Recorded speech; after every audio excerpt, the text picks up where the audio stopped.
Hey, Lindsay. My name is Hank Guzman. I'm a student physical therapist working under Dr. Clausen today.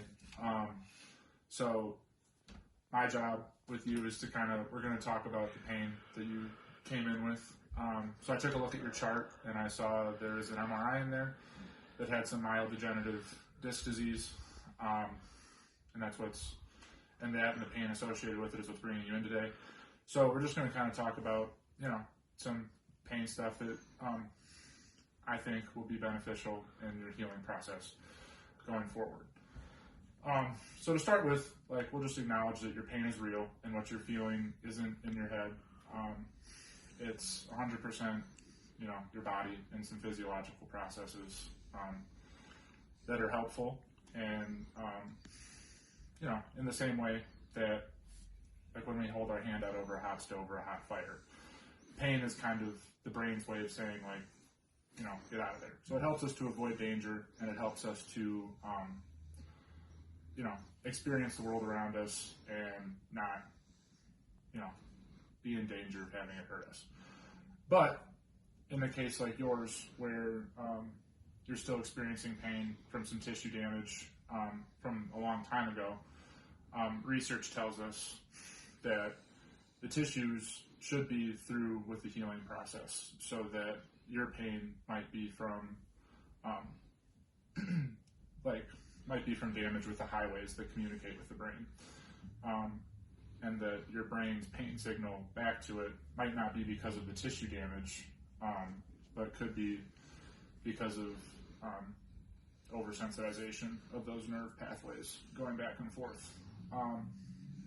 So I guess, understanding that the pain you're experiencing might not be tissue damage at this point in your treatment is an important part for me to communicate, so that as we go through some of your treatments later on, that we're not damaging any tissues.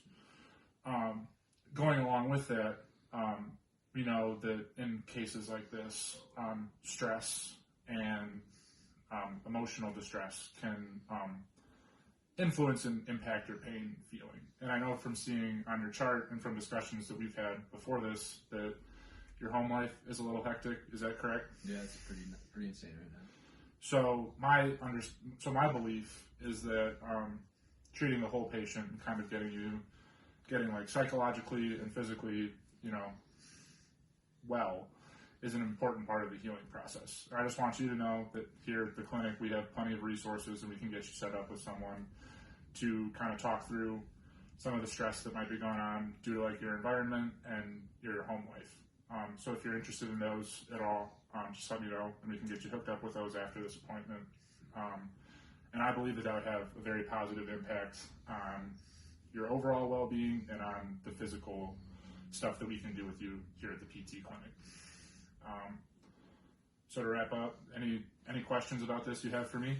No, it's just a little shocking to me that I could have stress and anxiety actually influence this pain. Am I understanding that correctly? Yeah. So at this point, since the tissues should be healed around your initial injury, we know that this could be something affecting oversensitization of the nerves going to the brain, and issues with your brain's processing of that pain signal. So because of that, we know that stress and things like that can have a detrimental effect on this type of pain, because the physiological responses to those can exacerbate the pain feelings that you're having. That's interesting. What we're thinking. Awesome to know. Thank you. Yeah, no problem.